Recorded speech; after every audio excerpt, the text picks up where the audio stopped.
a scientist. Suffice it that the blood of 1,000 men and women was spilled within these walls. Limbs twisted and broken, eyes gouged from bloody sockets, flesh burned black.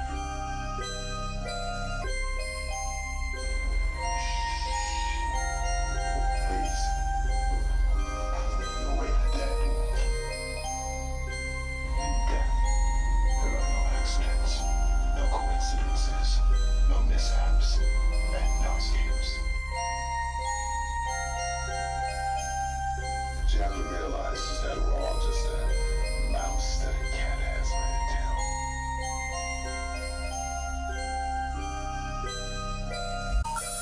The number you have reached, 911, has been changed to a non-published number.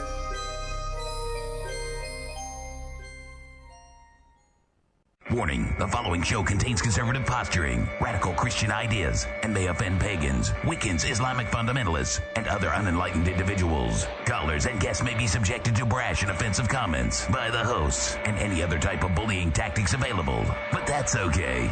We know why you're here. This concludes this test of the emergency broadcast system.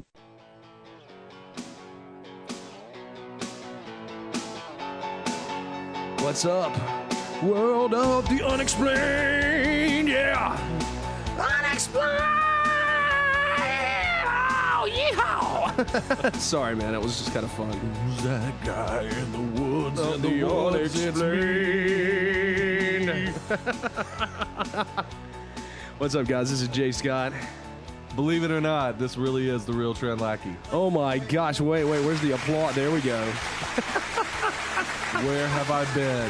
Oh my god. Well, I have to say Egypt was pretty fun, and there was some South Africa, man. unsavory things I had to do South there. Africa.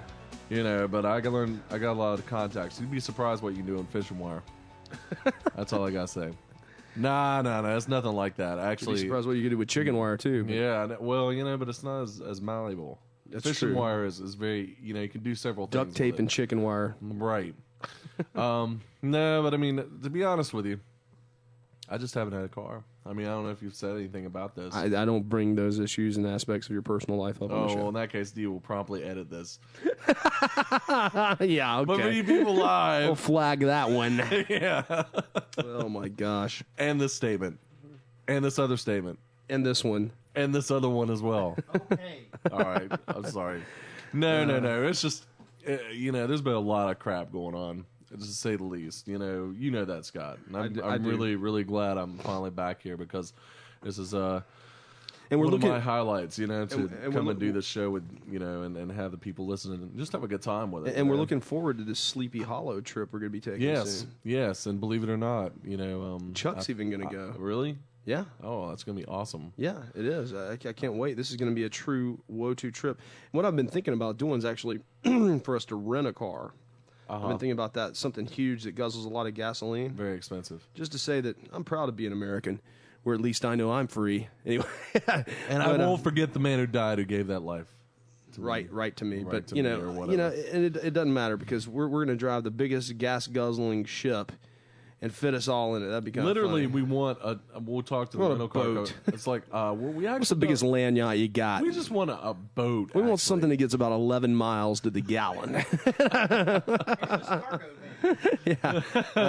So we could all like sprawl out, Exactly. I don't know. I mean, I don't know. We need to talk about the driving and stuff, because there'll be. I don't know if Gail's going to be going, but it'll be me and my wife, you and your wife, Chuck and his wife. That's 6, 7. Oh, would be we D. will need. I don't know. Probably if we can need really fit. 2. Well, no, I rode up there with my band in New York one time, in New York City. Yeah, but I was just you and who. Oh no, it was the entire band plus Oh, okay, but plus Kurt. that's 6 people though, right? Yeah, did we take anybody else? I don't know. We got an Explorer, and everybody 6 fit. people. Oh, for some reason, I wanted to say there was 7, but it doesn't really 2, matter. 4, 6, Yeah, we 8, would there's- probably need 2 There's cars, going to be 8 of us but plus equipment. yeah, I forgot about the equipment aspect. Okay, we're definitely going to need 2 cars, and one of them definitely needs to be a van. So anyway, but we're going to go up there, roll up to Sleepy Hollow Wotu style, kick it. It's going to be a lot of fun. And, yeah. I'm glad I'm here. I'm sorry. glad I just you're need here to point too. that out because I haven't been a long here, time, man. like over a month, I think. Right? It probably has been, yeah. Like, you know. And we also want to apologize to those of you for last week. We didn't do a show. I do want to make a shout out to the late Senator Jesse Helms. Oh, yeah. One of our own, and passed away over the weekend. One of the great mavericks of North Carolina politics. Truly. I mean, not in that stupid John McCain way, but like really a maverick. Stupid John McCain. Don't tell me you're voting for Barack. No, I'm Hussein not. I'm Obama. not saying that either. I'm just saying, oh, he's a maverick. He's a maverick. Is he really? Jesse Helms is a maverick. That's true. I mean, he just didn't give a crap about. And a what true you conservative. Said. Yeah, but I mean, he got so much flack from everybody for his beliefs. That's but the because thing was, he didn't spoke his mind. Yeah, he didn't really care. And guess what? He kept getting reelected. Yeah, I mean, did you know the whole time though that he was elected, he never once right. his own district never once voted for him. Yeah. Maybe because they knew him. Maybe he was a real jerk. But, he was a very stubborn, strong-willed, high-minded kind of jerk. You need people like that in politics. Yeah, you do. You don't need people who think things for political reasons, That's true. You need some people who vote with their hearts and actually really mean it. You know what I'm saying? And I think Jesse Helms was one of those guys who really did mean what he voted for. And a lot of times it was very controversial, sometimes very offensive. I don't know if I agree even with everything he voted for, but I have to give the man respect. I don't agree with everything he voted for. I agree with a lot of it. But still, he managed to speak his mind and, stick with it. And I wish we had more people like that in American politics, but you know how that goes. We're all a bunch of demagogues. Well, tonight we've got L.A. Marzulli coming back. He's the author of Politics, Prophecy, and the Supernatural, The Coming Great Deception, and the Luciferian Endgame. You know how much I love this stuff. Oh, yeah. So he's coming back on tonight. We'll have him on the line here in just a bit. I got a computer here, too. Not like a fake invisible cube. I know, computer. a real one. Isn't that like crazy? A, That's just crazy. It is crazy. Yeah. Wow. Okay, I'm sorry. Go ahead. Yeah, L.A. Marzulli. L.A. Marzulli, yes, sir. So that should be some good stuff. Anyway, What else is going on with Scott? saw a strange movie last night. Uh-huh. It was I'm trying to think of the name of it. The Golden Compass. Uh-huh. Have you seen this or heard of it? Yeah, I've heard of it. I haven't seen it, but I've heard quite a number of things about it. I think some people in the Christian right are having trouble with it, but they had trouble with Harry Potter too. And Well, they just need to get over it. Yeah. And It's a kid's movie, man. But the dude who wrote it was he had a pretty anti-religious or anti. Oh, you can tell that. You know what I'm saying? I mean, he had a lot of, but I think what they said in the movie, they dumbed down a lot of that complexity and. Well, it's a kids' film, right? And they did make it kind of a kids' film. They have this thing called the Magisterium, though, and it's like you can tell that they modeled it on a Catholic Church kind of 1984 government-controlled Catholic Church. Like I don't know, you just have to see what I was talking about. Not that 1984 had a government-controlled Catholic Church, but still, just the idea of a ministry of this, that controlled everything, and it kind of made you feel like the guys was the Catholic Church. So I don't know. Right. I don't know. I mean, it has Daniel Craig in it and polar bears fighting each other. So yeah, that was pretty cool. Yeah. It's also got Sam Elliott in it. Yeah, that's right. It does, and some Cossacks in the snow, right? Yeah. Some Russian-looking dudes. It's not a bad movie. I think you'd like it. I think I would too. Anyway, so okay. food for thought. Right now we've got L.A. Marzulli, author of Politics, Prophecy, and the Supernatural, The Coming Great Deception, and the Luciferian Endgame. Mr. Marzulli, how are you tonight, sir? I'm great. Thanks for having me back on, guys. Thanks for coming on such short notice, man. There you go. Good to be here. I saw the new Indiana Jones movie, and I thought about you. I was like, oh my gosh, you can't. First of all, the movie was a tremendous disappointment to me. Compared to the other ones, being a kid watching those and then seeing these as an adult was kind of like, oh man, it was a letdown. But then to almost struggle to include this alien thing in your movie it seemed like that's what they were doing. They could have done any number of adventures with any number of legends. Yeah, archaeological mysteries. Sure, in the past. but they struggled to plug this alien agenda in there. What's up? Yeah. Well, in my opinion, Spielberg's been doing this now since Close Encounters and E.T., then the miniseries Taken, which was the longest miniseries ever produced for television. It's literally 20 hours long. Oh, my gosh. It's longer than Roots. And all that to only have it air on the Sci-Fi Channel, to the best of my knowledge. And it usually airs once a year on the Sci-Fi Channel. And again, it's 20 hours long. It's very, very involved.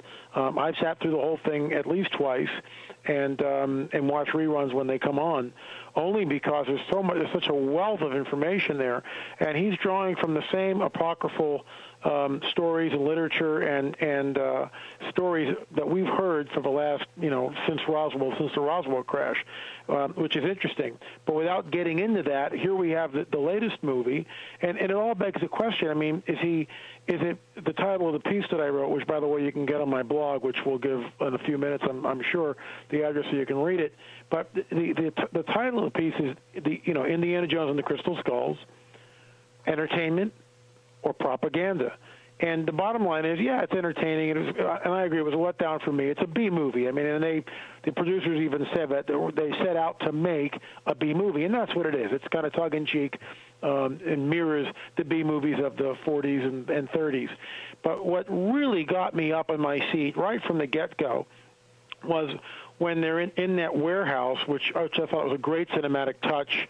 They take you back to the same warehouse where the Ark of the Covenant was put in at the end of the first movie. That was great. And I mean, I was really on the edge of my seat. Wow, where are they going with this thing?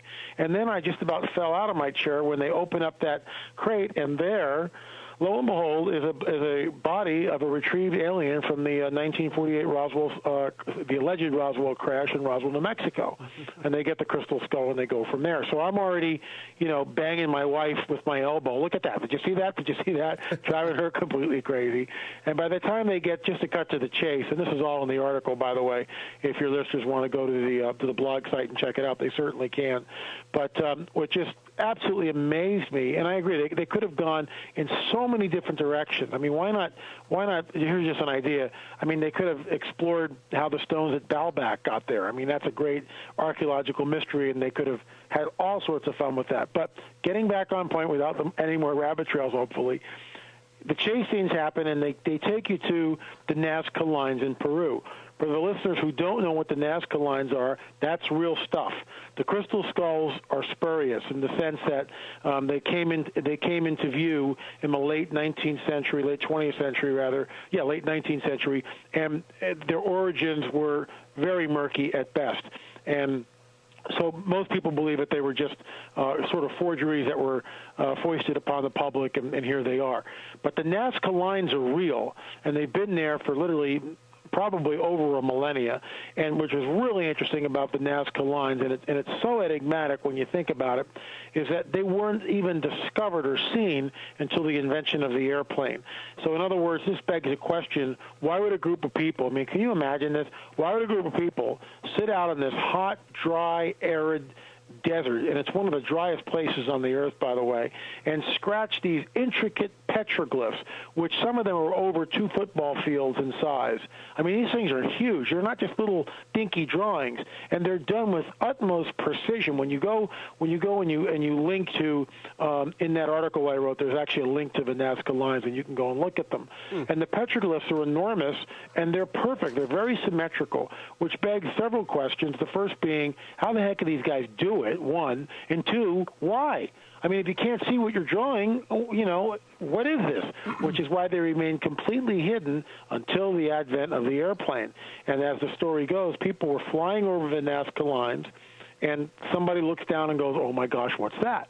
And from there, the whole thing, archaeologists went there. Some people have spent literally a lifetime there. I think her name is Reichi, and she spent decades there trying to solve the mystery of the Nazca lines. So that part of the story is true and enigmatic and wonderful. But again, he links it to, is this extraterrestrial in origin? The Nazca lines, were they created by extraterrestrials? What purpose would they have? Certainly, there is no purpose to them as far as looking at them unless you're in an airplane. So it's very enigmatic, and I mean, that's a topic for another show if you want. But After the Nazca Lines, they finally, Indiana and the crew and the good guys and the bad guys, wind up at this secret hidden Mayan temple deep in the Amazon rainforest. And they get there, and they finally place this crystal skull on one of the 13 skeletons, which is missing the skull. And at that moment, something begins to happen, and these skulls, like in a centrifuge almost, begin to spin wildly around, and they eventually compress. And as they compress, 13 to 12, 12 to 10, 10 to 9 to 8 to 7, all the way down, there's just one entity, and it's this very large, in my opinion, reptilian-looking creature. And it's not good. It doesn't seem to appear very benevolent because, without giving too much of the movie away, it does some things which are just bizarre. At the very end of the movie, and this is what I took great umbrage with, and literally fell out of my chair, banging my neighbor and my wife with my elbows. Did you see that? Look at that! Look at that! Because I mean, to me, it's the what I would call the alien gospel, and it's so deliberate.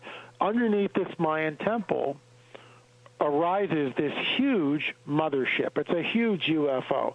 So as it begins to come up from the bowels of this temple, the temple begins to disintegrate, and there's a cyclonic effect that happens. And trees and part of the temple and anything within this force of this huge mothercraft is caught up in this whirlwind. And as this huge UFO, this mothership, begins to take off, we realize several things. We realize, one, that this ancient Mayan religion was literally based on extraterrestrial ET, and that the so-called gods that the Mayan worshipped, i.e. the crystal skull being part of this thing, an image of it, was in fact E.T. And what's even more bizarre is that at one point in the movie they allude that this elongated skull, which again is real. You can go and in the article I have links to that too. And Headbinding produced some of it, but not to the extent, as far as I'm aware of these elongated skulls that were found in Peru. So they take the elongated skull and they link it back to Egypt. In other words, they make a correlation between what this crystal skull is in the Mayan world back to the earlier religion of the Egyptians, and they establish sort of a link without ever going there, but the link is there, and the careful viewer will catch the link and see that later on you can put two and two together. Is Spielberg trying to tell us that the ancient religions of the world were in fact started by E.T.? In my opinion, that's the propaganda behind the movie, and they choose the Mayan religion because not a lot of Mayans running around. Who are you going to offend? But it's only one step from there from saying that the miracles, let's say, that we regard in the Western world, and let's just pause and think for a second. We celebrate Christmas every year. It's a national holiday. So everybody in this country pretty much celebrates this supernatural event, which is, whether you believe it or not, doesn't matter. We celebrate except for the culture. Except for the Muslims. They don't. Yeah. But go ahead.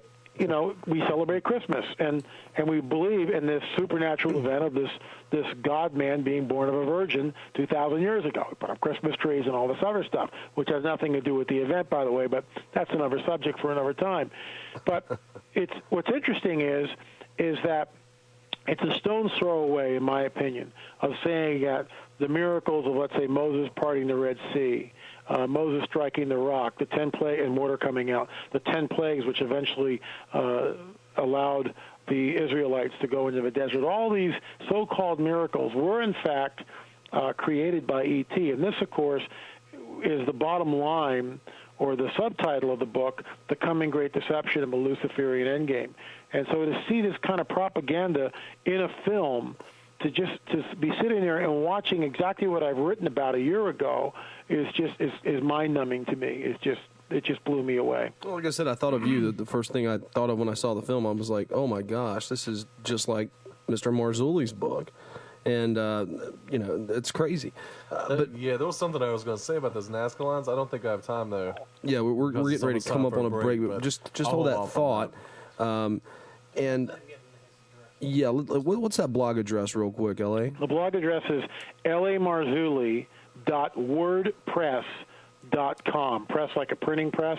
So it's www.lamarzulli. That's M-A-R-Z. .wordpress.com. That's M-A-R-Z-U-L-L-I. That's correct.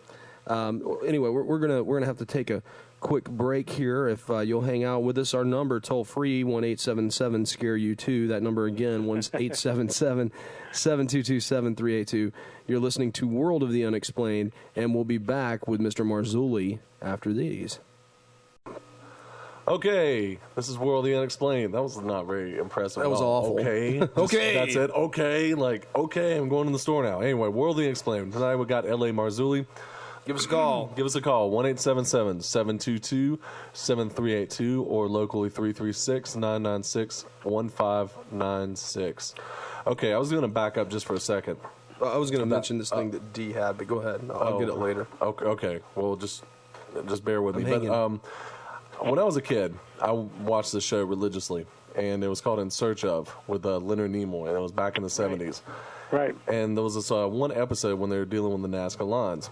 And one of the more interesting things that I saw on that episode were a team of archaeologists had found some pottery, and the pottery had some unusual designs on it. And so they just kind of speculated from there, trying to figure out, okay, well, how'd they do it? I'm not really saying if it was, influenced by aliens or why they did it. I'm just explaining the how.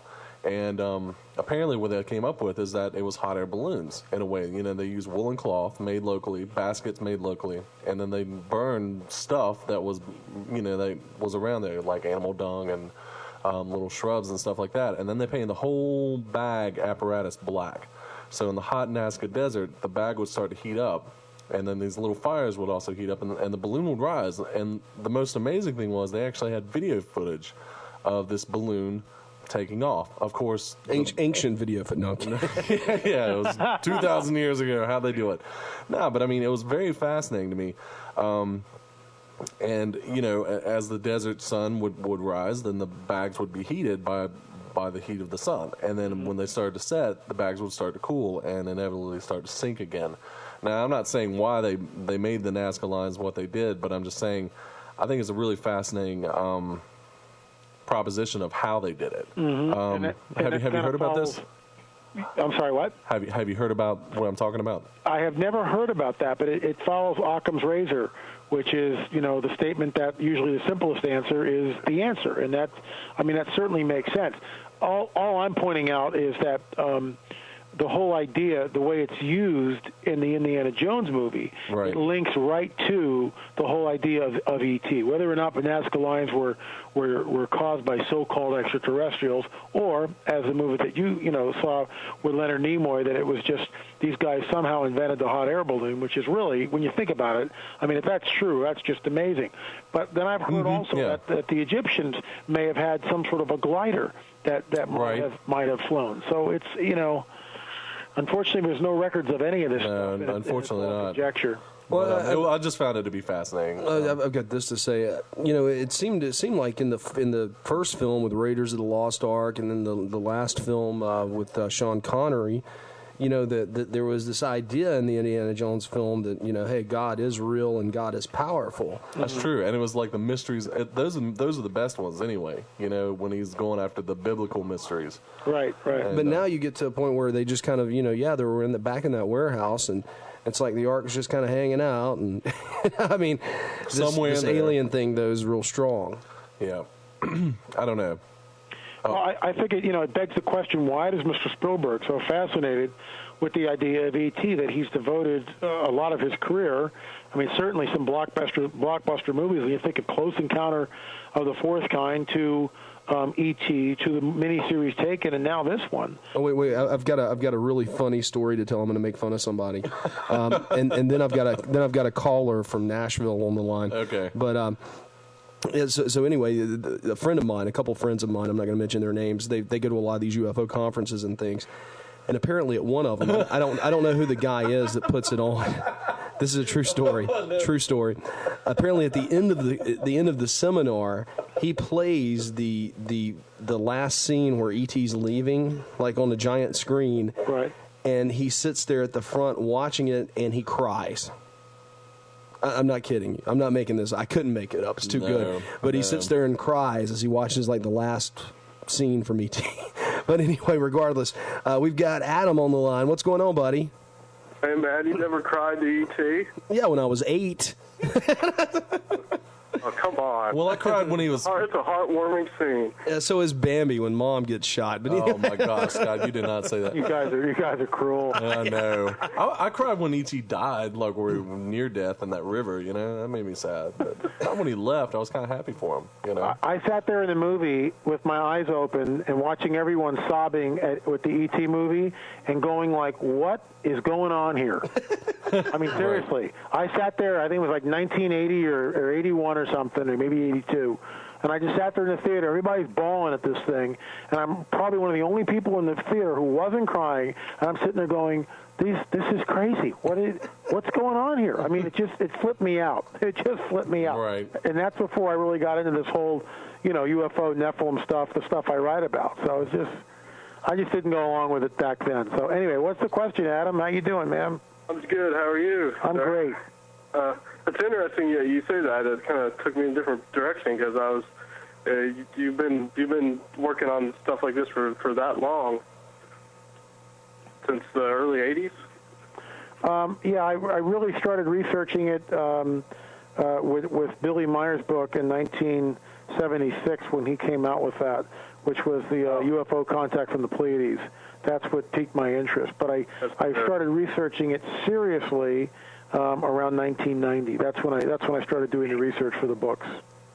That's when you made the connection with the Simjazi? That is interesting that you know that. I did make that connection. I'm not saying I'm the first person to make that connection, but I had never seen it in print until I connected the dots. And the reason why I was able to do that is because in 1976 I had bought that book from Edward Billy Meyer and read it and remembered the name Simjazi. So when I was doing research and I picked up a very esoteric tome, at least at the time, the Book of Enoch was just not widely read at all. And certainly it was maybe in some back theological seminaries definitely talked about it, but it's not a book that was really widely read, widely disseminated. And in 1990, the internet was in its nascent beginning, so it wasn't like you could Google the Book of Enoch and up it would come. I mean, that just wasn't happening back then. And that's when I saw the name in the Book of Enoch, Simjazi, and I went, oh my gosh! And I went back and saw it in Billy Meyer's book, and which begs the question, and this is my point. There's only two ways that this can be happening. One, Meyer could have gotten access to the Book of Enoch. I mean, it's not like it's some esoteric book with only 3 copies on the planet. He could have, read it or been exposed to it on some level and said, wow, Simjazi, that's a good name. I'm going to use it in my hoax, okay? Or this so-called interdimensional being, Simjazi, is the same Simjazi that we see in the Book of Enoch, thousands and thousands of years old, and is just appearing in whatever form it wants to. And I kind of espoused to the latter. Coincidence. I'd say. My question for you is, I not this last weekend, but the weekend before, I had the opportunity to go to the are you familiar with the show Dreamland? Sure. On show. Right. Sure. I had the opportunity to see him speak at this thing along with some other people. And I was curious how you felt about him and his whole experience, and because he seems to have, I don't know, it just seems like everything that has happened to him, these seemingly horrible things, he seems to have just embraced them. You're obviously talking about Whitley Strieber, right? Yeah, I was talking about him. Yeah. Where I come down with Mr. Strieber, with all due respect, there's one part in his book where he's this is before he embraces them. And he's saying that I was terrified. Surely these entities are more like the demons and devils of old.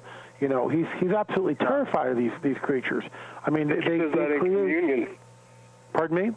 I think he says that in Communion. Well, there you go. I think that's the book that he says it in.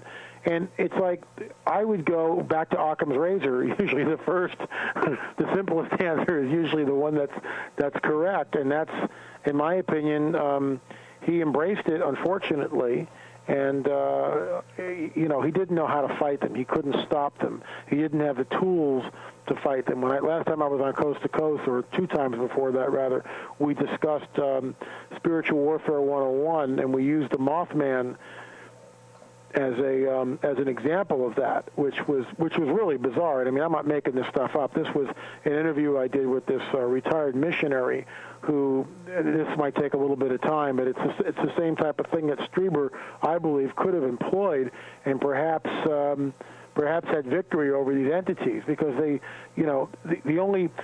there's a guy called Joe Jordan and other people that worked for MUFON at one point, and they were talking to abductees. And during some of these abductees, they were finding out that there were a few Christians that were invoking the blood of Jesus and stopping the abductions. Now, they've gone on record. You can go to their sites and read the testimonies. I'm not making this stuff up. But getting back on point, the guy I interviewed was a guy that saw the Mothman. The backstory real quick, thumbnail sketch. Mothman, 1966-67, Point Pleasant, West Virginia. Something is appearing to multiple witnesses over about a year period. Over 100 witnesses see this thing. They're always terrified. They never come away with a good feeling. They're usually paralyzed. The eyes are hypnotic. It's malevolent. It's evil. It's bad, all right? People's lives are completely affected in negative ways. And decades later, we've gone back and talked to some of these witnesses, and it's not good. It's not a happy ending to any of the stories. But this one guy comes back home, and he's heard about this Mothman stuff, and he's actually studying to be a missionary, so he hasn't left yet. And he's a real strong guy in the sense of he's familiar with spiritual warfare and how to fight, because the ancient scripture, the ancient manuscripts talk about that when you're fighting up against powers like this, you can't use weapons that are carnal, like swords and spears, and it's not going to work. You've got to use supernatural weapons. So, cut to the chase. Here's the bottom line of the story. The guy's in his room. He's sound asleep. But before that, when he came home, he felt really uneasy, so uneasy that he checks all the rooms throughout the house, because he just feels like there's a presence there, something's there, can't put his finger on it. Has dinner with his wife, nothing's in the house, has dinner with his wife, he goes to bed, 2:30 in the morning, the guy wakes up, looks out his window, there's a car that goes by. I mean, he says this all in very, detailed, just a lot of detail. Looks out the window, car goes by, looks back at the foot of the bed, guess who's there? Mothman. The Mothman's there. This guy freaks. He sits up in bed. His wife's completely asleep. Sits up in bed. He's totally paralyzed. I mean, it's like hypnotic. And you know how he described it to me, guys? He described it in one word: wickedness. I mean, not terrified, wickedness. In other words, what manifested in this guy's room was so evil, it was wickedness manifested in this man's room. And he says for about 30 to 40 seconds, I think, he's completely paralyzed. He can't do doodly squat. He's terrified, can't do anything. And then he starts to think and say, the blood of Jesus. And the moment he says that, he said it was like when you pour salt on a slug, his words, not mine. The slug, the snail, just begins to disintegrate, or like smoke or a vapor that just begins to disintegrate. That's what this thing is. The more he said it, the more this entity disintegrated and finally left his room.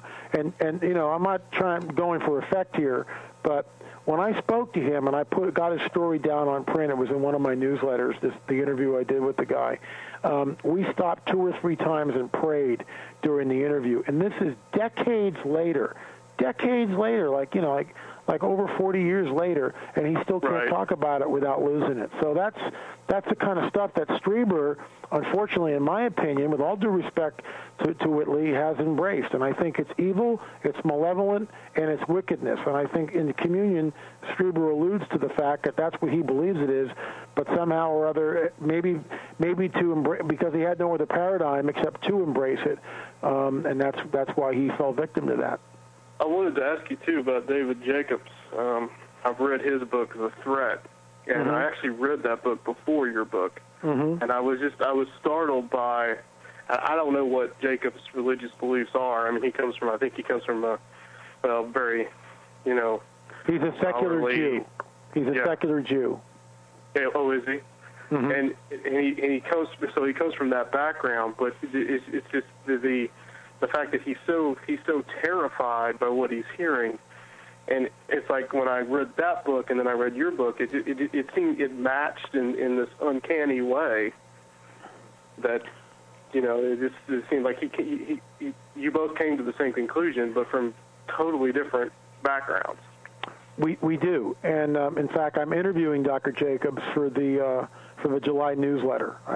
It's set up. I got to get him the questions this week, but he's interesting. You should mention him. And this is not a setup call, people. No, it's not. It's just, Adam's calling. I've never met you, Adam. Don't know you, so it's kind of interesting that you're talking about Dr. Jacobs. But hopefully he'll come on the record. We've got it scheduled for July, and the newsletter goes out at the last day of the month, so I've got plenty of time to get it to him. But when I read Dr. Jacobs' books, and I actually read his books while I was doing the research for the second book in the trilogy, The Unholy Deception, in which one of the protagonists is an abductee. She's been abducted from a very early age, as long as she can remember, where other people, in fact, I think I used this phrase, where other people were celebrating Christmas, she's celebrating, looking at hybrid babies and on board some alien craft someplace.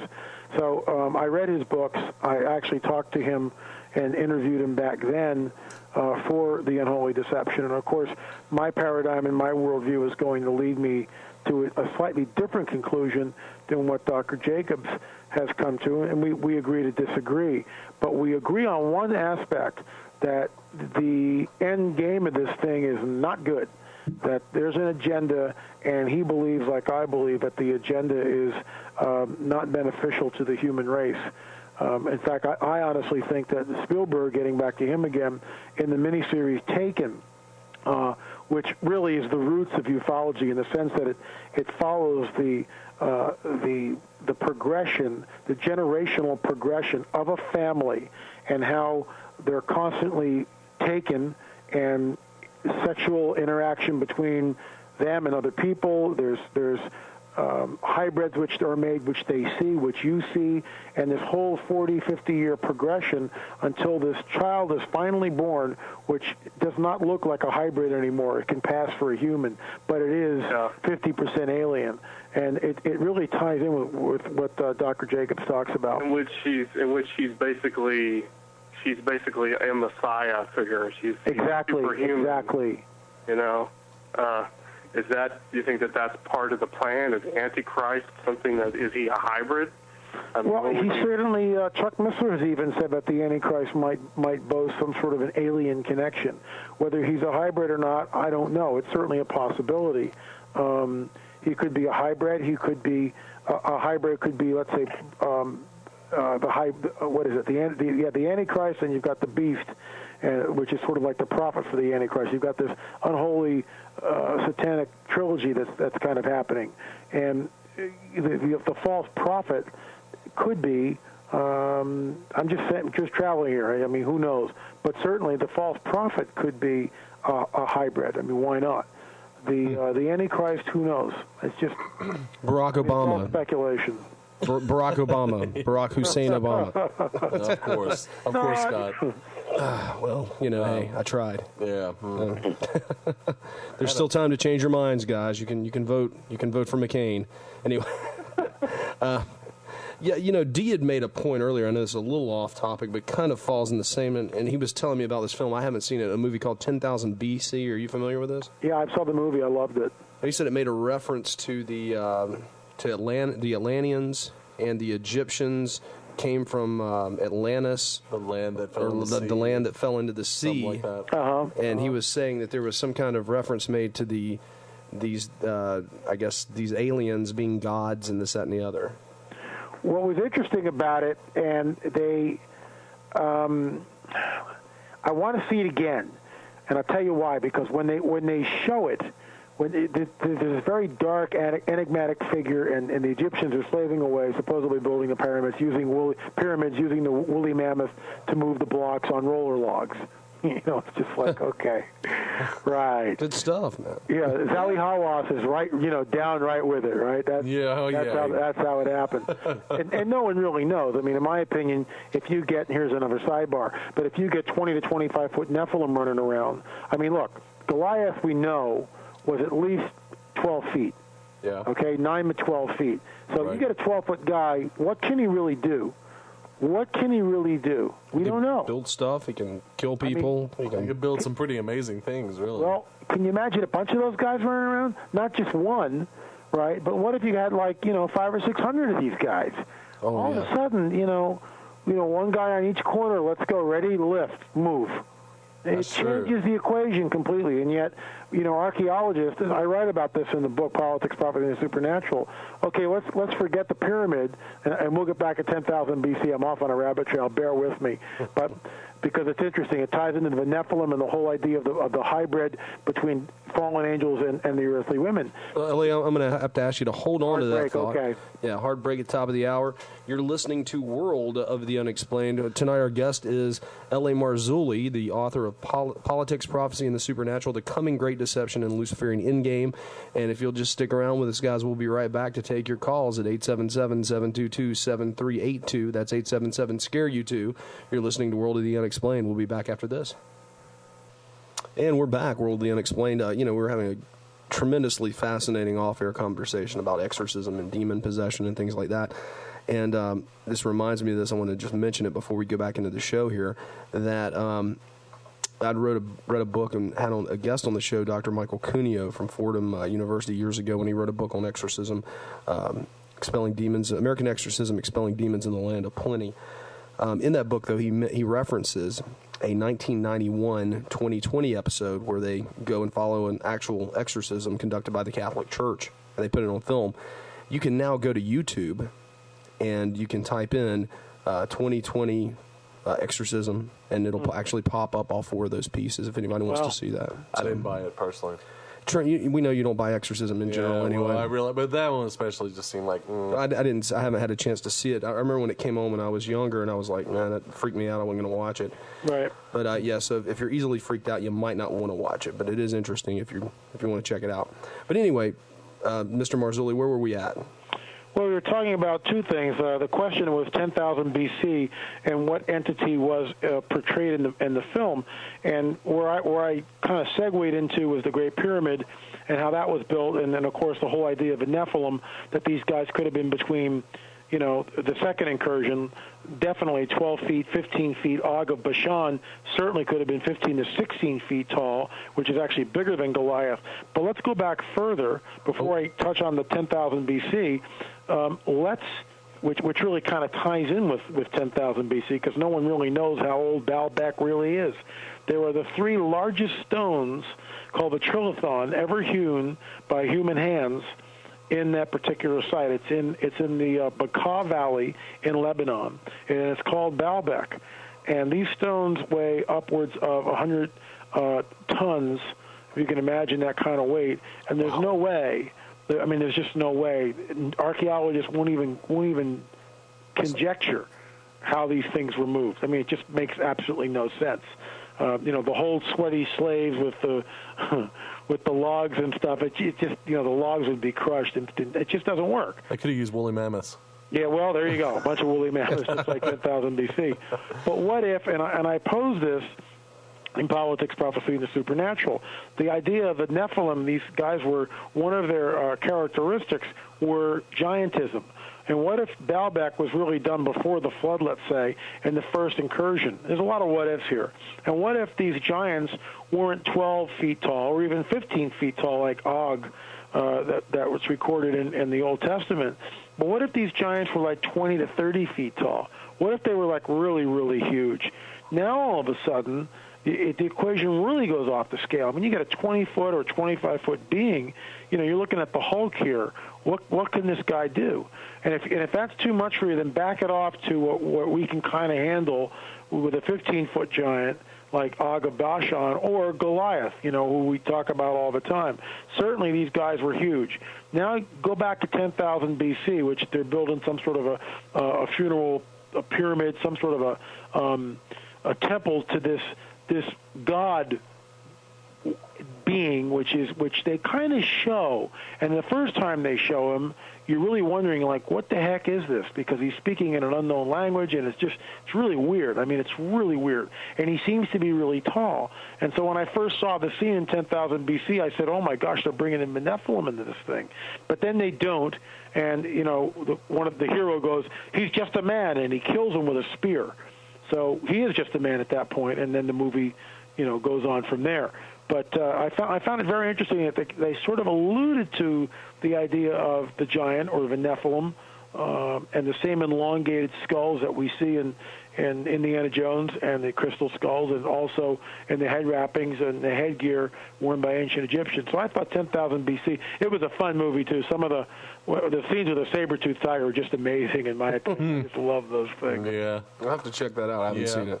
Yeah, but excuse me, the whole notion of 12-foot tall people explains a lot, not only for Egypt, but for a number of really famous monuments, like what's it called, Tiahuanaco over there in Bolivia, and that huge complex, that's also just ridiculously tall. And then, of course, just going even further than that, but on Easter Island, for example, the Moai. Sure. Right. You only see the top of them. And when they actually did archaeological diggings, the Moai actually, there's a whole lower half of the body that is actually just under the ground, So those things were much, much taller when they actually had them standing up, and just earth and time has raised the dirt level so that you only see like the tops of them. And anyway. Again, the scenes that I've seen in National Geographic with those are the, all the... basically log rollers are what's moving these stones from one place to another, which, I guess your audience has to be the judge when it comes to this stuff. But, I mean, certainly the Great Pyramid is still enigmatic, and even though Zawi Hawass and others of his ilk claim that this is how it was built and it was all done by this gang of Egyptians that somehow fitted the stones, well, when you go to another site, let's say, when you go to Machu Picchu and you see these polygonal stones which are fitted together so precisely, and the stones are quarried from the bottom of the valley, and the temple's up on the top, which begs all sorts of questions. How do they transport these things, and how the heck do they make the joints that tight? It's this unknown technology, and it really speaks of another time in another world with a race of beings that we really don't know anything about. And for the most part, it doesn't really fit in with Darwinism at all, so no one goes there. And a lot of archaeologists are afraid to even think that the Great Pyramid is older than the date that Zawi Hawass and others of his ilk say it is. There are certain people like Graham Hancock which believe the pyramid, the whole Giza complex could be more like 10,000 years old, which throws everything right out the window. That's but true. That's the trouble in academia when you get people that I've written my doctoral thesis on this, and they know how to think, but they can't think anymore. And I say that with all due respect. Yeah. They're so closed-minded that they just won't listen to anything new. So they've already made up their mind. Yeah, they'll keep their doctorate even if they repudiate their own, even if they repudiate their own thesis. It's no big deal to change your mind. I was also going to point out Dr. Robert Schoch, is that his name? And the other guy that was talking about the Sphinx being a lot older. Older. But they're talking about geological formations, and it begs to ask those questions. Really, are they really as old? Are they really at that date that Egyptologists say they are, or are they something from an earlier time? And I kind of lean towards the evidence that they're about 10,000 years old. That's what I'm. And I honestly believe that they were built by the Nephilim. That's what I believe. Huh. Well, I mean, can't prove it. Yeah, well, yeah, but I mean, the truth is, you really can't prove the other theories very, very well either. Yeah, because it's certainly, they talk about the sarcophagus in the King's Chamber in the Great Pyramid, and it's no more of a sarcophagus than I am. I mean, it's just it's something that's there. The lid's never been found. There's not one hieroglyphic in the place, not one hieroglyphic in the King's Chamber or throughout the pyramid. And and yet they try to tie it in to some sort of funerary function, and in my opinion, it's just not. Yeah. And then you've got the Grand Gallery and the way this thing was made. I mean, it's just you'd be hard pressed to build something of that magnitude today with the cranes that we have. You're talking just an enormous building project. So it's just, but they won't.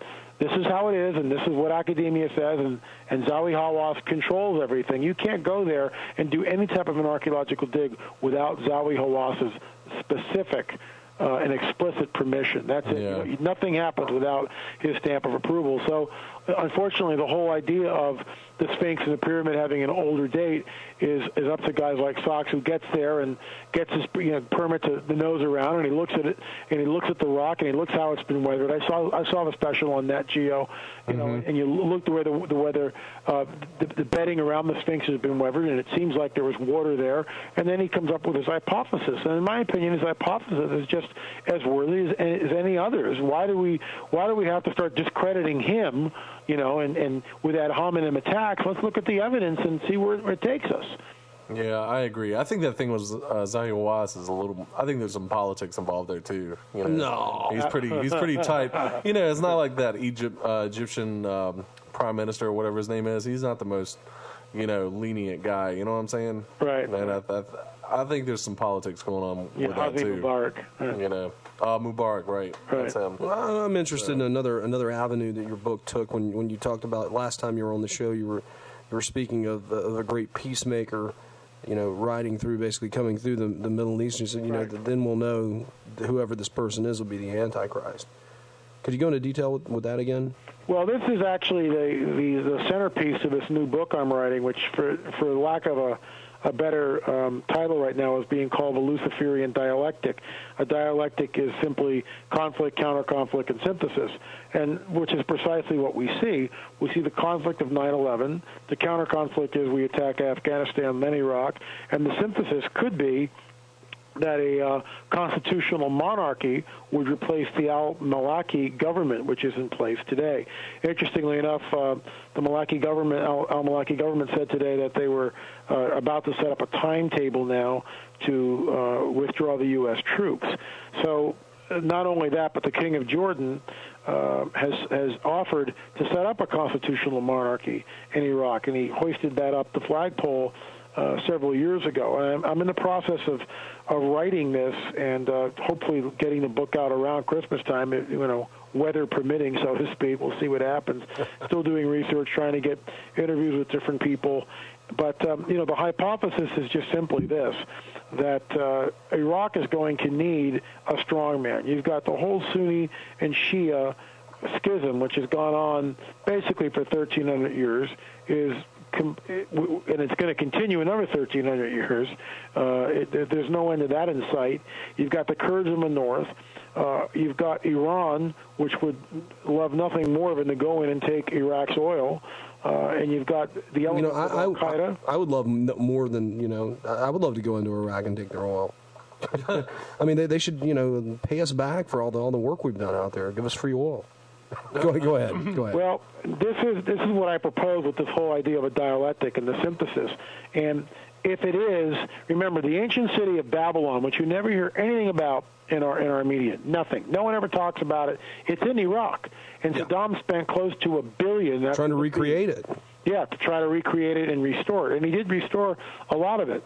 Well, when you look at the petrodollars, what you can do with that kind of petrodollars, especially where oil is, when you look at Dubai and other cities like that, rising up just from the desert and creating islands and all the stuff that the petrodollars do, you could take the city of Babylon and you could resurrect it within 2 to 3 years, 2 to 5 years. You'd have an unbelievable spectacle there, because petrodollars will do that. You can have construction that goes 24 hours a day and pay people. What do you care? You just want to get the building done, right? And I believe that the ancient city of Babylon will be resurrected, that we will see it. And I believe that whoever becomes the king of Iraq will create his capital not in Baghdad, but move it down to Babylon. That's all conjecture. And I believe that the person to do that will be the Hashemite king, the king of Iraq, which is interesting. I just finished a book on the Hashemites. And before the Ba'ath Party came in, the Hashemite king actually was the kingdom. The Hashemite kings had established a monarchy in Iraq, and then they were deposed. He was killed, and the rest of the family fled to Jordan, and that's where the monarchy continues today.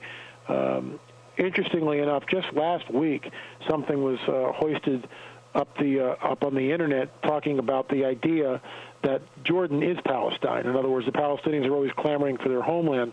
Well, when you go back and you look at the Balfour Declaration and you look at right after World War I, how the area was partitioned, because all that area, which is now what we call the Middle East, was under the Ottoman Turk rule. And after World War I, when the Ottoman Turks lost because they sided with Germany, the Brits and others came in, the French too, and carved up the area. Syria, Iraq, Jordan, and Israel, which was then called Palestine, were newly created states. So most people that look at this whole Palestinian thing don't take into the case that Palestine was actually supposedly given to the Jews, and that the Palestinians had their states of Jordan. And if you look at the population that was in Jordan before 1948 and after 1948, it's just amazing. I mean, this whole thing is such a ruse, but they've rewritten history, and what can I say? But the king of Jordan could come in and annex the northern part of Jordan and actually give it to the Palestinians, thus creating the so-called Palestinian homeland, which is what everyone's clamoring for. And if he brings peace to the Middle East, because remember, the Antichrist rides in on a white horse and brings peace to the region, brings peace to the area. Now, if he does that, he's still not the Antichrist. He has to do the one last thing, and that is create and allow the Jews to create a temple on the Temple Mount. Yeah. And whoever does that is the Antichrist. And that's the covenant that he sets up. That's the deal that he does. And interestingly enough, and this, I'm not making this stuff up, this is all research, the king of Jordan has the figurative keys and control, the figurative control of the Temple Mount in Jerusalem. He's the only guy in the Muslim world, in fact, the only guy in the world who can do anything with the holy sites of Islam. And the Temple Mount is considered the third holiest site of Islam, even though it's never mentioned in the Quran, but that's a story for another time. But it's there, and he could in fact bring peace to the region by riding in on a white horse. This is all this conjecture scenario. Literally riding in on a white horse in the streets of Baghdad, proclaiming himself as king of Iraq, setting up a constitutional monarchy, giving part of Jordan or annexing the northern part of Jordan over to the Palestinians and allowing them to create a state. And the third thing, allowing the Jews to rebuild the third temple by putting up a wall between the existing Dome of the Rock and the newly constructed Jewish temple. And if he does all three of those things, in my opinion, he would then be the Antichrist. But is the king of Jordan the Antichrist now? No. He's not indwelt. Absolutely not. Now, are you a... Excuse me, I'm catching Trent's disease of coughing, clearing my throat. Are you a premillennialist, postmillennialist? Where do your views fall on that? Well, I'm a pan, and the reason for that is I know it's going to all pan out in the end. It's a bad joke. And the reason for that is, I mean, some of these people get so into this, and they get rabid over it. It's, we're going to get raptured out of here, and that's what, it's like, just take a deep breath, because the fact is, nobody knows. And I've spoken to pre-trib guys and post-trib guys, and they all have their chapter and their verses ad nauseum, to the point where they're ready to shoot you if you don't believe them. And my opinion is this: know all three positions, pre, mid, and post. Know all three and hold on to them lightly. All we're told is to watch. We're told to, this is biblical here, little sermonette. We're told to watch. That's what we're told. But we're told the times and the seasons, like, Yeshua himself says, when you see these things begin to happen, wars and rumors of wars, famine, pestilence on the earth, these are the beginnings of birth pangs. So you're supposed to know the time and the season. And we also know that at some point in time, the church, believers do get raptured out, but nobody really knows when. So in my opinion, you know all three positions. You watch, you see what happens. If the Antichrist, if somebody decides to build the temple in Jerusalem and guess what? Yeah. It's not pre-trib. Yeah. Oops. Oops. It's real simple. Oh, no, man. Yeah. But see, if you're so set in your dogma, right, that you think it has to come down this way, then you're going to be really freaked out because you're not going to know how to deal with it. Well, I'm just I guess I'm just overwhelmed at the idea that some of these prophecies are so specific and exact that when people start seeing this stuff come together, that doesn't bother them. Well, there's a man that read Politics, Prophecy, and the Supernatural, and he gave me this 3-page critique of it. And what's interesting is when you meet people with that mindset, no matter what you show them, or no matter how many dots you connect, it's never quite enough because they just refuse to embrace it. I mean, they just absolutely refuse to look at the evidence. For instance, when you go back into 1917, right during the whole World War I deal, and you get a book by this guy Clarence Larkin, who was talking about that the Jews would be regathered into their ancient homeland of Israel. By the way, Amos 9 says once that happens, they're never again to be taken out of their homeland. So it would be good if in other words, if the Jews get booted out here in the next 6 months, then I got to rethink everything. I mean, I really do.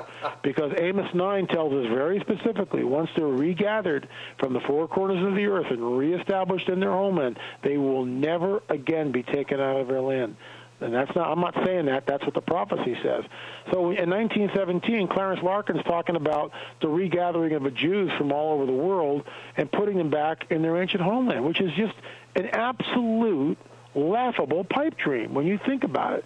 It's just a pipe dream. It's just, what are you talking about? And people would scoff at him and say, it's been going on for thousands of years. That's just an impossibility. And yet we see right after the horrors of the Holocaust, which in some ways was the engine that drove them there, they are regathered from the four corners of the earth. Their ancient land is reestablished, fulfilling one prophecy. We see that the language of Hebrew, which has been basically extinct for almost 2 millennia, is brought back. We also see some unbelievable weather conditions that somehow change at the end of the 20th century. One is that the earthquakes that had plagued the area, and I mean severe earthquakes that had plagued the area for millennia, so much so that people wouldn't go there and build, because if you build, earthquakes would happen, everything would knock down. It's like, and this would happen over and over again. The earthquakes were severe. The earthquakes stopped. That's the first thing. The second thing is the locusts would stop coming. If you were a farmer and you planted something, just swarms of locusts would come in and eat everything. So this is why when Mark Twain is there and he writes that the place was denuded, there was hardly any signs of life. This is how the country was. It was desolate. It was a waste scene. The third thing, and the most important, is that the latter rain hadn't fallen in almost 2 millennia. And all of a sudden, the climate changes, not global warming, by the way. The climate changes and the latter rain begins to fall on Israel. And that's what we see now, which fulfills more prophecy. Israel is the third largest exporter, I think, of fruit and vegetables in that whole Mediterranean basin there. So we see the prophecies. Here's one more, that Jesus says himself that Jerusalem will be trodden over until the times of the Gentiles are finished. Now, Israel's reborn in 1948, but they don't control the old city till 67. And at the end of the 67 war, that's when they control the old city. And that's when that prophecy has been fulfilled. And that's when we see that the times of the Gentiles are now over. So, I mean, this stuff is happening, in our lifetime, basically. In my lifetime. I wasn't traveling in prophecy in 67, but I was 17, and I don't remember. I vaguely remember the war, but I certainly didn't attach any significance to it the way I do now when you see the Jews, celebrating on the Temple Mount and kissing the Wailing Wall. It's just unbelievable. Just absolutely unbelievable. Prophecy being fulfilled in our lifetime, and yet to the skeptic, no amount of proof is enough, So that's why I wrote Politics, Prophecy, and the Supernatural. That's why the blog is up there. I blog 5 days a week, Monday through Friday, on just all sorts of subjects. And could you give us that blog address again? Sure, lamarzulli.wordpress.com. lamarzulli.wordpress.com. Okay. L.A., hang tight with us just a second. We're going to take our last break of the night, and you're listening to World of the Unexplained.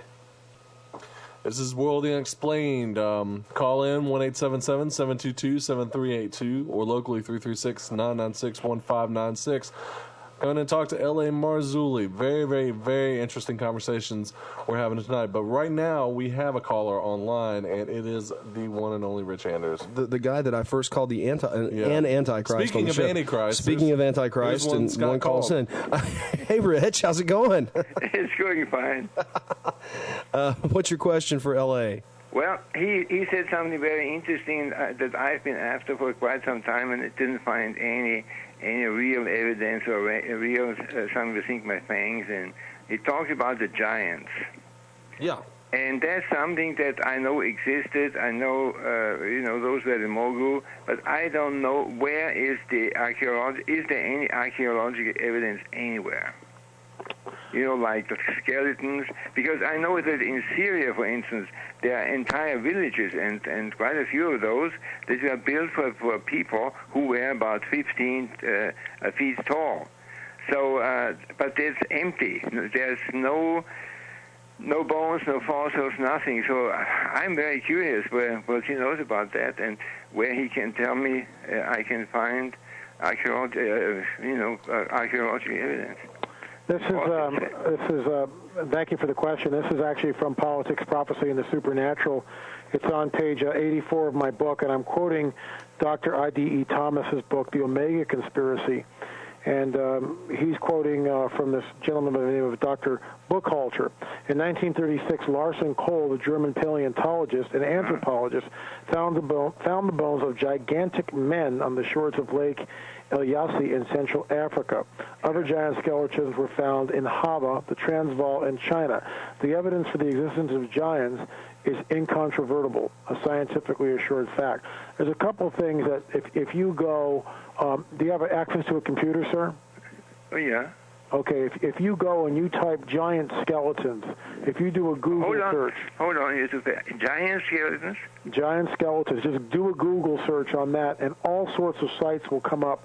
And there are accounts in the United States when people began to migrate west, and they're beginning to plow the fields, let's say, in Ohio, specifically in Ohio, but other places like Tennessee, they begin to move west, and they find skeletons which are often do not fit into the whole Darwinian land bridge thing that we've been told. They have red hair, and the skeletons sometimes are 9, 10, 11 feet tall.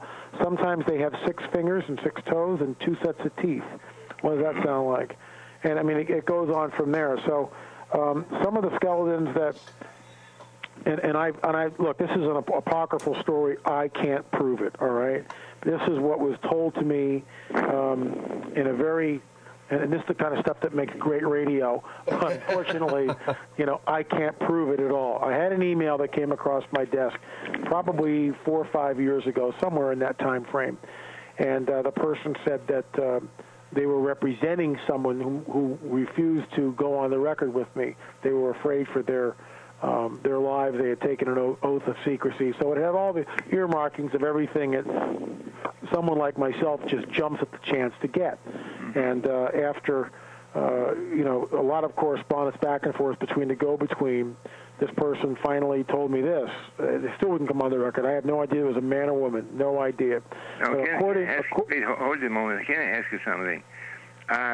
These giant skeletons, was there any hair found with them? Were there any what? Hair.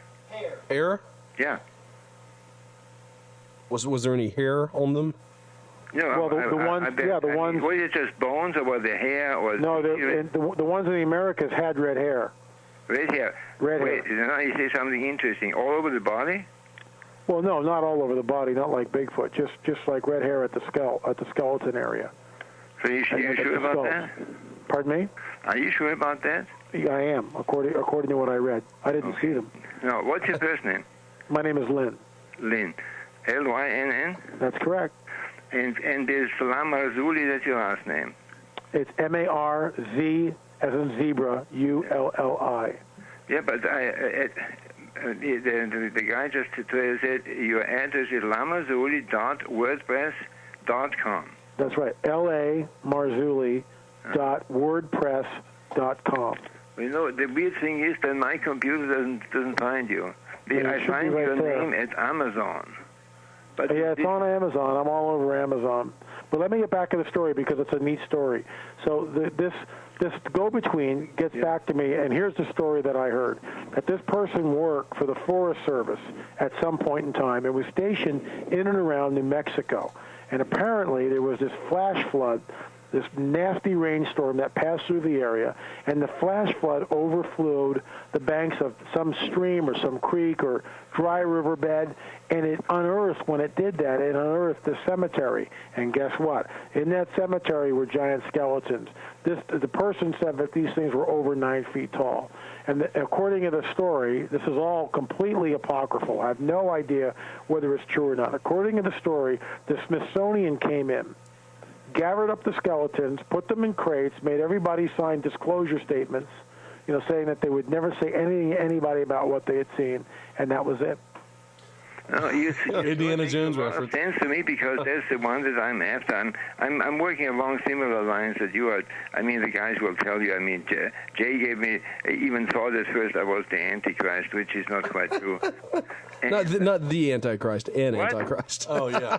Never mind. Go ahead. Anyway, so what I'm looking for is essentially one missing link for a story that I'm working on right now, which essentially is revising the theory of evolution according to Darwin, because that one's really wrong. It's a theory of adaptation, and these giant humanoids were in my story, and I cannot put my finger on it. So do you have the name of the Mexican place where they were found, and can I go on the internet and get the information on that? Well, again, I would just Google giant skeletons and do your own research. Unbelievable sites will come up. If you just Google giant skeletons on your computer, you won't believe the amount of websites that come up. Oh, that's good. I'm very grateful for that. Are you aware of those deserted villages in Syria, which were built for giants? Yes, they're actually in Turkey. In Turkey? Yeah, the rooms that you're talking about, there's a series of tunnels, and some of the tunnels are 6 to 7 feet high, but there's other tunnels below that and that were done earlier, which have ceilings that are 12 feet tall, I believe. Yeah.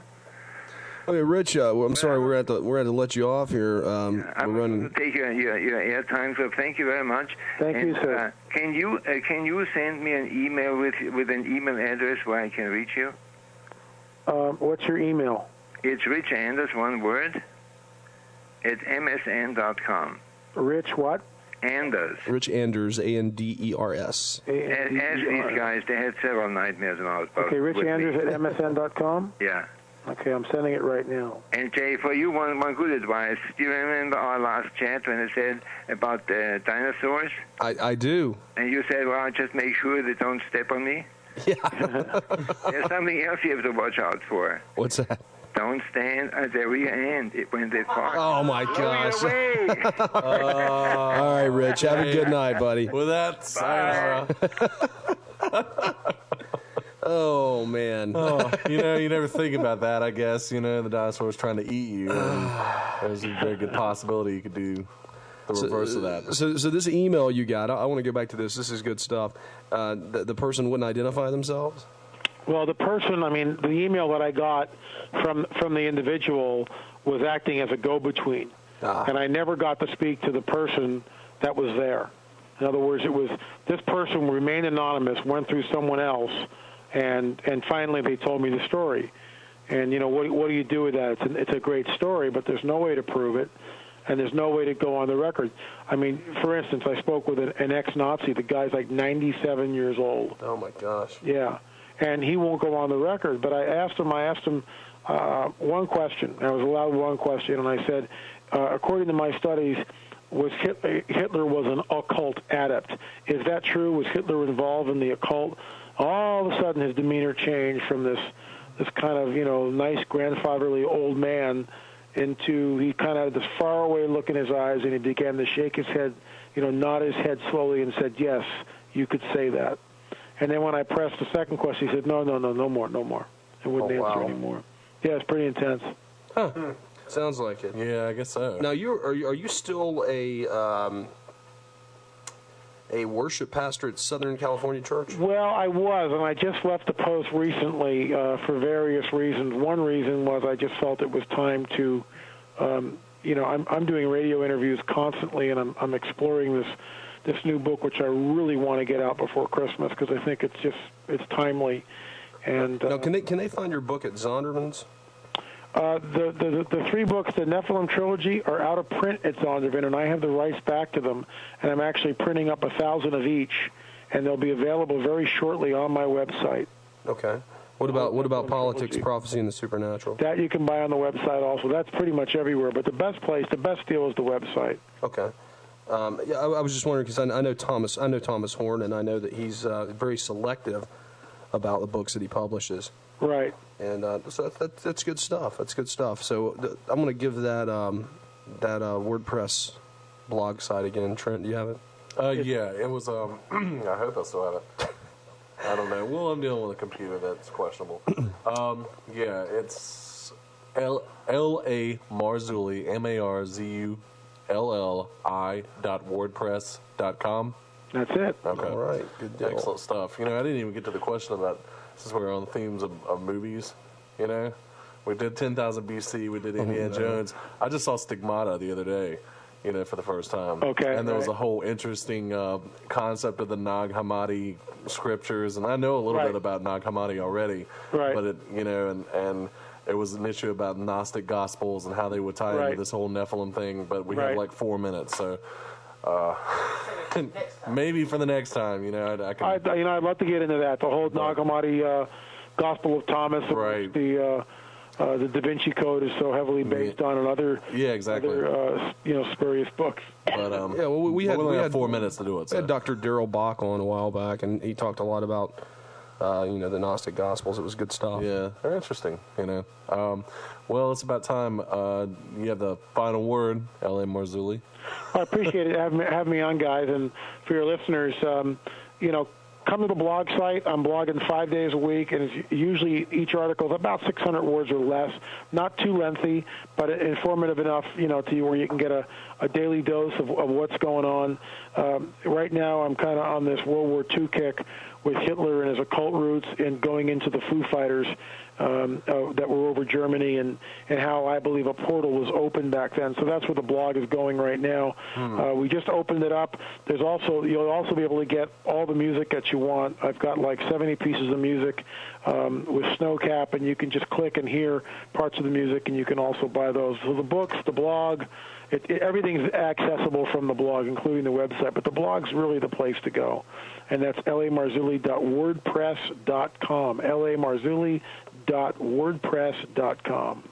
All right. Excellent. It's always a pleasure when you. Hey guys, really enjoyed having me back on. Definitely, we enjoyed it too. Thanks so much. Let us know when your book's out, so we. I certainly will. Okay. Definitely. Count on it, guys. Thank you so much. Take care. And that was L.A. Marzulli, author of Politics, Prophecy, and the Supernatural, The Coming Great Deception. Really fascinating stuff. And the Luciferian Endgame. Yeah, it always and is every time we have We're him. talking about giants, and then, I remember what he was talking about, the findings that they found in the Ohio Valley. All these, like, huge bones, and then they just got misplaced. Some of them they got misplaced. Some of them legitimately got misplaced, like, just, lost, and probably wound up in P.T. Barnum's special locker, you know what I'm saying? Yeah, sure. And then, oh, look, we found this giant bones that no one's ever seen before. Yeah, and then we lost. Man, yeah, exactly. Trent, what did you do with that leg bone? Oh, I don't know. I gave it to my dog. Uh-oh. Yeah. That was so cheesy. That was like mega cheese. That deserves the eagle noise. the eagle noise. Yep, there it goes again. Stop it. The eagle noise. Stop it. Or glass crashing. There we go. Look, Scott, I gotta go write some cheese checks to Mary McCheese. So just hang on. It's not my joke. I don't know if hilarious. the eagle noise worked. I didn't hear it. Well, anyway, here's a shotgun. All right, look, it's either that or Chuck's gonna start messing with the effects. Here's board. the record scratch. Wiki. Hey, you can probably time that to go well with this Ready to Rock song. I could if I could hear it. Yeah. Well, Tom. That goes on regardless. All right, guys, this is Jay Scott. You're only JD Hang on DJ. a second, pal. What? We got like a minute. No, we got like 30 seconds. Oh, okay. This is Jay Scott, your only JD DJ on the Omni Sound Radio 1 Network. This is Trent Lackey, who clearly can't read a clock. We're from Kernersville, North Carolina, a small town where we talk about big things. Bling, bling, Mr. Sing, take it out. Chuckles. Yeah!